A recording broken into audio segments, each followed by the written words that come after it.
learned that exclusive POCSO court, the order passed regarding a case where the accused has been punished with death for the rape and murder of his biological daughter. এটা প্রথমবার পশ্চিম বর্ধমান জেলায় capital punishment দেওয়া আছে।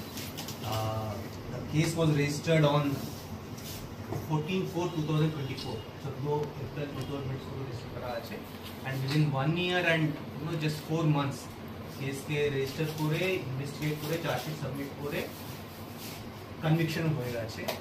The entire accompanied the entire Hirapur PS team starting from IO Subhashish Banerjee, OC Tanmay, ACP Ikshita and CI Ashok, and my special thanks to Special PP Somnath ji who followed up this case. उन्हें ensure করলেন कि ये case के मैं ভালো করে fight करी और कन्विक्शन हो जाए। I thank the entire team and capital punishment, death punishment দেওয়া আছে। This is the first time in West Bengal history. কতজন সাক্ষী ছিল আর কি কি এভিডেন্স ছিল? দেখুন এটা জিনিস ছিল কি এটা ফ্যামিলির মধ্যে মামলা ছিল। ডোর লক করে উনি নিয়ে চলে গেলেন। সকালে দেখলেন কি ওনার মেয়ে উঠছে না, রক টেস্ট ছিল ফ্রম ইয়ার্স অ্যান্ড নোজ। তো যখন হসপিটাল নেওয়া হয়েছে শি ওয়াজ ব্লাড ক্লটেড। সন্দেহ হয়েছিল ওনার ফাদারের উপর, তো ও অ্যাঙ্গেলে ইনভেস্টিগেট করলাম, তারপরে উনি কনফেস করলেন কি উনি করলেন। তো on that basis he was arrested. I think around 33 witnesses were examined, if I'm not wrong. 16 witnesses were examined and finally conviction. ठीक सर के स्पेशल ऑफिसर बोलते যেগুলো স্ট্রাইকিং ফিচার বলে রাখি যে জাজমেন্টে ইটসেলফ কোর্ট একটা প্যারাগ্রাফ শুধু আয়োকে অ্যাপ্রিসিয়েট করেছে, how the investigation has been done by here. এই কেসটা বাই অ্যান্ড লার্জ অনেকটা পুরো সায়েন্টিফিক এভিডেন্সের উপর বেস করা হয়েছিল।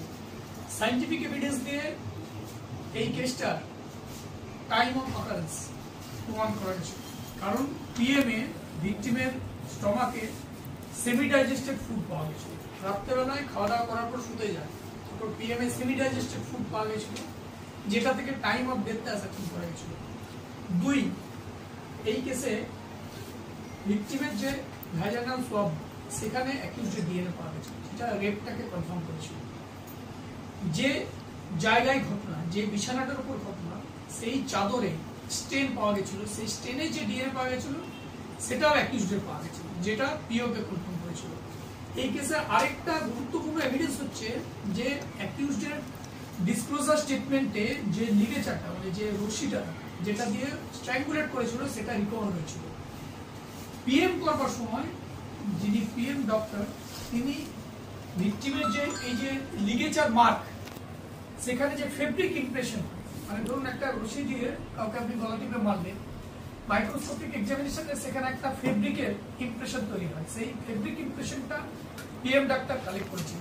এরপর আইও যখন লিগেচারটা রিকভার করলো, সেই ফেব্রিক ইমপ্রেশন এবং লিগেচার দুটোই পাঠিয়েছিল এফএসএল, এবং এফএসএল কনফার্ম করে যে এই লিগেচারটা ফেব্রিক ইমপ্রেশন এবং যেটা ভিকটিমের লিগেচার মার্কে পাওয়া গেছে দুটো সেম। এটা দিয়ে আমরা এটা কনফার্ম করতে পেরেছিলাম যে অ্যাকিউজডের ডিসক্লোজার স্টেটমেন্টে যে রোগটা ডিসকভার হয়েছে সেইটা দিয়ে কিন্তু স্ট্র্যাঙ্গুলেট করা হয়েছিল।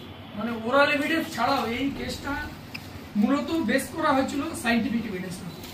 প্রত্যেকটা এভিডেন্সেরই রেজাল্ট পজিটিভ এসছে, সে ডিএনএ বলুন, সে ব্লাড রিপোর্ট বলুন, সে লিগেচারের এফএসএল রিপোর্ট বলুন। সবচেয়ে যেটা গুরুত্বপূর্ণ ব্যাপার, জজেরও যেটা অবজারভেশন আছে যে এই কেসে সার্চ সিজার রিকভারি প্রত্যেকটা হচ্ছে আনটেন্টেড, একদম আনব্লেমিশড। সেটা জজ সাহেব একটা প্যারাগ্রাফে লিখেছে যে প্রত্যেকটা রিকভারি, প্রত্যেকটা আর্টিকেলের chain of custody, preparation of seizure memo প্রত্যেকটা আনটেন্টেড। এবং আমাদের যেটা বক্তব্য ছিল যে রিলেশনশিপটা একটা বিরাট ফ্যাক্টর। বাবা হচ্ছে একটা বাচ্চার কাছে সেফেস্ট প্লেস, বাবার কাস্টাডি। সেই বাবা এই হ্যাস্ট্রি ক্রাইমটা কমিট করে। এবং আরেকটা জিনিস খুব গুরুত্বপূর্ণ, পুলিশ যদি রাইট টাইমে ইন্টারভেন না করতো হয়তো এই জিনিসটাই সার্ফেসে আসতো না, কারণ অ্যাকিউজডের প্ল্যান ছিল কাউকে না জানিয়ে ডেড বডিটাকে কোনোভাবে ডিসপোজ অফ করবে। কিন্তু পুলিশের একদম রাইট ইন্টারভেনশনের জন্য পুরো ক্রাইমটা সারফেসে আসে, তারপর এক্সেলেন্ট ইনভেস্টিগেশন এবং ট্রায়াল মনিটরিংও খুবই ভালো হয়েছে।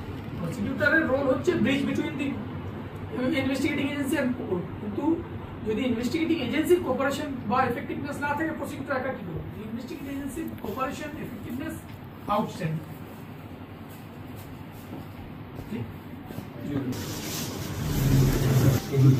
अरे हिंदी में